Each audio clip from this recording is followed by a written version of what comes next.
Kalaba's shocking prediction: UPND faces one term?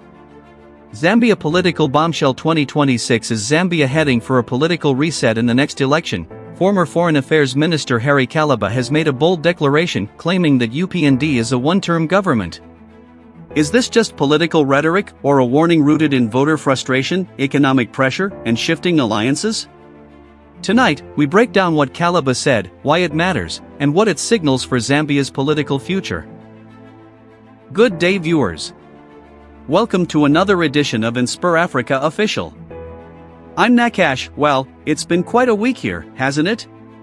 The rains have been relentless across the region, but nothing, and I mean nothing, has been quite as stormy as the political climate brewing in Lusaka right now. Today, we're diving into a story that has sent shockwaves through Zambia's political establishment. A prediction so bold, so unexpected, that it has dominated headlines, sparked fierce debate, and left many wondering, is this the beginning of the end for the UPND government? Imagine this, a packed conference hall. Cameras flashing. Journalists leaning forward in their seats. And then, from the podium, words that would ignite a firestorm across the nation. Harry Kalaba, the man who once walked the corridors of power alongside President Hichilema, the former Foreign Affairs Minister who knows the inner workings of Zambian politics like the back of his hand, stands before the nation and delivers a verdict that no one saw coming. The UPND, he declares, will be a one-term government. But what drives a man who once served in the very administration he now criticizes to make such a damning prediction? What does he know that the rest of us don't?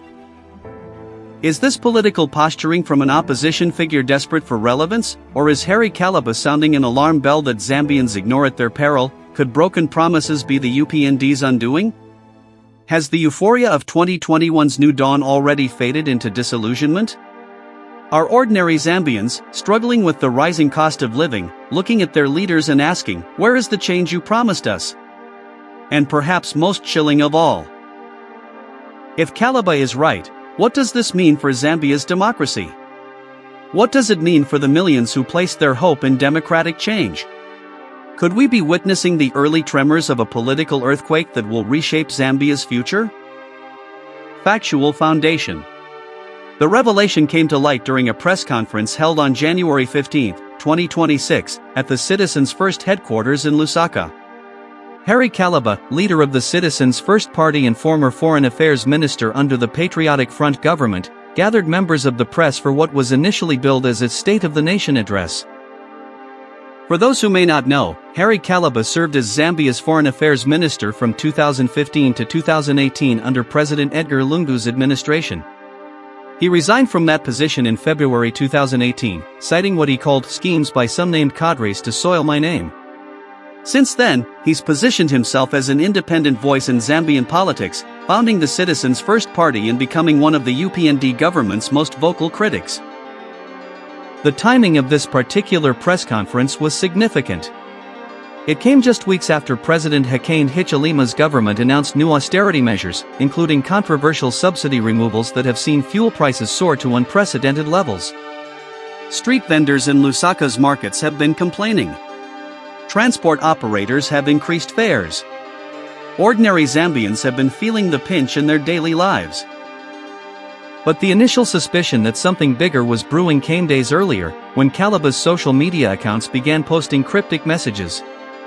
The truth must be told, read one post on January 12, Zambians deserve honesty, not empty promises, declared another on January 13. Political observers began speculating, what was Kalaba preparing to unleash?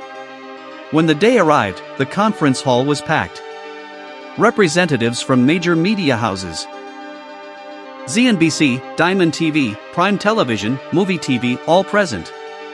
Opposition party members scattered throughout the audience. Even some anonymous UPND sources reportedly attended, curious about what Kalaba would say. At precisely 10 a.m., Kalaba walked to the podium. What followed was a 35-minute presentation that systematically laid out his case against the UPND government. He spoke of economic mismanagement, broken campaign promises, alleged corruption within government ranks, and what he termed the betrayal of the New Dawn vision. And then came the bombshell. 20 minutes into his address, Kalaba paused, looked directly into the cameras, and made the prediction that would dominate news cycles for days to come. Mark my words. The UPND will be a one-term government. The people of Zambia will not give them another chance. The room erupted. Journalists began typing furiously. Camera shutters clicked like rainfall on a tin roof. Within hours, the statement had gone viral across Zambian social media, trending on X, formerly Twitter, and dominating WhatsApp group conversations from Livingstone to Kasama. Direct evidence. Let me share with you Kalaba's exact words, because they deserve to be heard in full. Standing at that podium, with the Citizens First banner behind him, this is what he said. My fellow Zambians, I stand before you today not as a politician seeking power, but as a citizen concerned about our nation's trajectory. I've watched, as you have watched. I've listened, as you have listened. And what I see, what I hear, troubles me deeply. In 2021, the UPND promised Zambians a new dawn. They promised jobs. They promised lower costs of living. They promised transparency and accountability. They promised to be different from the PF government they so vehemently criticized. But where are we now, in 2026? Are we better off? Are prices lower? Are jobs more abundant? Is corruption a thing of the past? Let me be crystal clear about something. This government has failed to deliver on its core promises. And I don't say this lightly. I say it because every day, I meet ordinary Zambians, the market women in Kamwala, the taxi drivers in Kabwe, the farmers in Eastern Province, and they tell me the same story. Things are harder now than before, they say. We thought change was coming, but we're still struggling. So I make this prediction today, and I make it confidently, the UPND will be a one-term government. The people of Zambia will not give them another chance. Because you cannot promise people heaven and deliver them hardship. You cannot ask for their trust and then, betray that trust through the same practices you condemned in others. A journalist from the masked newspaper immediately raised her hand. Mr. Kalaba, that's a very bold prediction. What specifically makes you so certain? Kalaba didn't hesitate. Look at the numbers. Look at the economics. When UPND took power, they inherited challenges, yes. But they also inherited solutions that were beginning to work.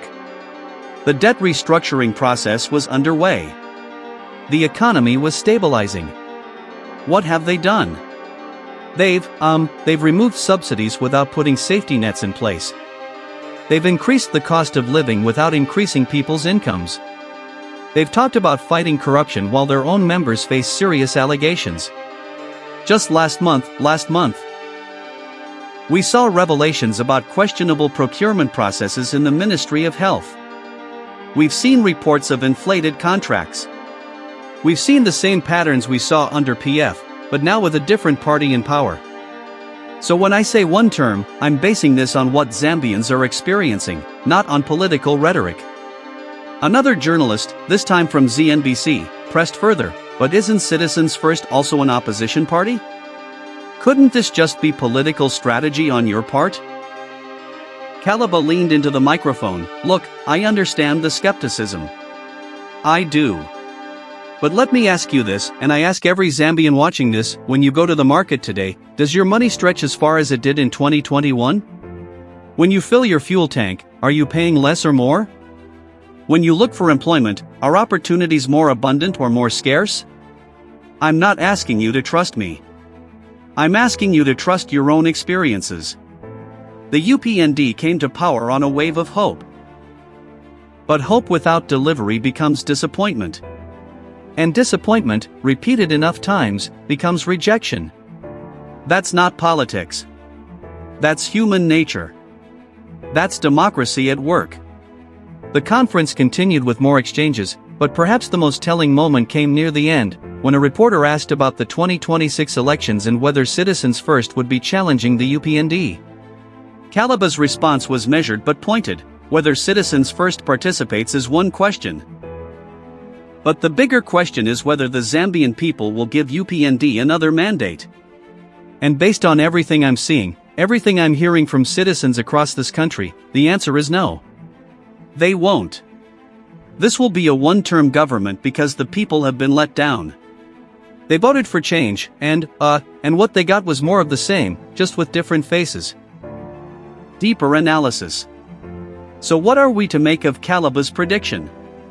Is it political grandstanding, or does it reflect a genuine shift in Zambian public sentiment?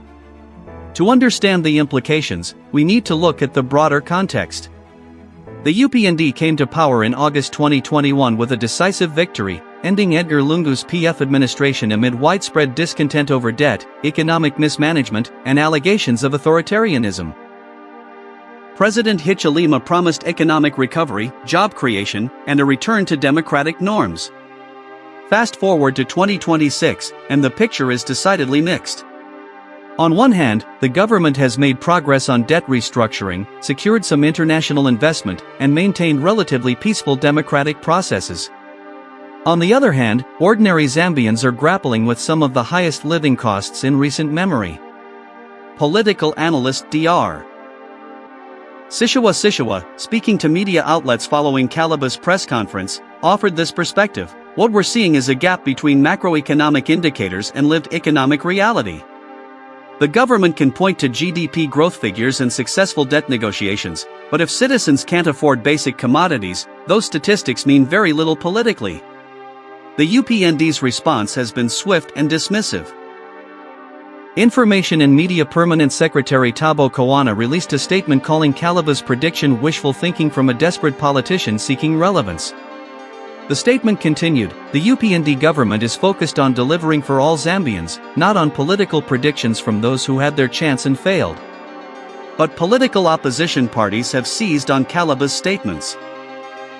The Patriotic Front, still recovering from its 2021 defeat, issued a statement suggesting that even former government allies recognize this administration's failures. Socialist Party leader Fred Membe posted on social media, Kalaba states what many Zambians already feel. The new dawn has become a false dawn. Yet the question of whether UPND will indeed be a one-term government isn't just about current dissatisfaction. It's about whether opposition parties can present a credible alternative. Here's where Kalaba's prediction faces its biggest challenge. Zambia's opposition remains fragmented, with multiple parties competing for the anti-UPND vote. Without coalition building or a unifying candidate, the opposition could split votes and inadvertently hand UPND another term despite public discontent. Legal scholar Elias Munchia offers an important procedural perspective. In Zambian politics, predictions are cheap. What matters is organization, funding, and message discipline. Can the opposition mount an effective campaign? Can they present economic alternatives that voters find credible? Those are the questions that will determine 2026, not predictions made in 2026. There's also the matter of incumbency advantage. The UPND controls state resources, has access to government media platforms, and can use policy announcements strategically as the election approaches. Political history shows that unseating an incumbent in Africa is extraordinarily difficult, even when there's widespread dissatisfaction. And then there are the unresolved questions that Kalaba's prediction raises. What happens if economic conditions improve before the next election? What if global commodity prices shift in Zambia's favor? What if the government's restructuring efforts begin showing tangible benefits? Could Kalaba's one-term prediction actually motivate UPND to course-correct and address citizen concerns more aggressively? Perhaps most intriguingly, there's the question of what Kalaba himself wants to achieve. Is this prediction part of positioning citizens first as a major opposition force? Is he laying groundwork for potential coalition talks with other opposition parties? Or is this genuinely about sounding an alarm about governance failures, regardless of political calculation? What we're witnessing may be less about the accuracy of Kalaba's prediction and more about a fundamental debate over Zambia's democratic trajectory. Can opposition voices effectively hold government accountable between elections? Will citizens judge their leaders based on promises versus delivery? And can Zambian democracy mature to the point where governing parties genuinely fear electoral consequences for poor performance? These are the deeper currents beneath this political bombshell. And they'll shape not just the next election, but the kind of democracy Zambia builds for future generations. So there you have it, viewers. Harry Kalaba's shocking prediction that the UPND will be a one-term government. A statement that has divided opinion, sparked fierce debate, and raised fundamental questions about Zambia's political future. Is he right? Will the economic pressures facing ordinary Zambians translate into electoral rejection of the current government? Or will the UPND find a way to turn things around and secure another mandate? Only time and the Zambian people will tell. But here's what I want to hear from you. Head down to the comments section and let us know. Do you agree with Kalaba's prediction? Do you think the UPND has failed to deliver on its promises, or do you believe they deserve more time? Are you better off now than you were in 2021? What issues matter most to you as we approach the next election? This is exactly the kind of conversation Zambia needs to be having right now. Democracy thrives on debate, on citizens holding leaders accountable, on honest discussions about what's working and what isn't. So don't hold back. Share your thoughts, share your experiences, and let's keep this conversation going. We'll be back tomorrow with more coverage of Zambian politics, more analysis of the stories that matter to you, and more voices from across our nation. Because at InspirAfrica, we believe in the power of informed citizens to shape their country's future. Thank you so much for watching. This is Nakash, reminding you to stay informed, stay engaged, and stay inspired. Until tomorrow, take care.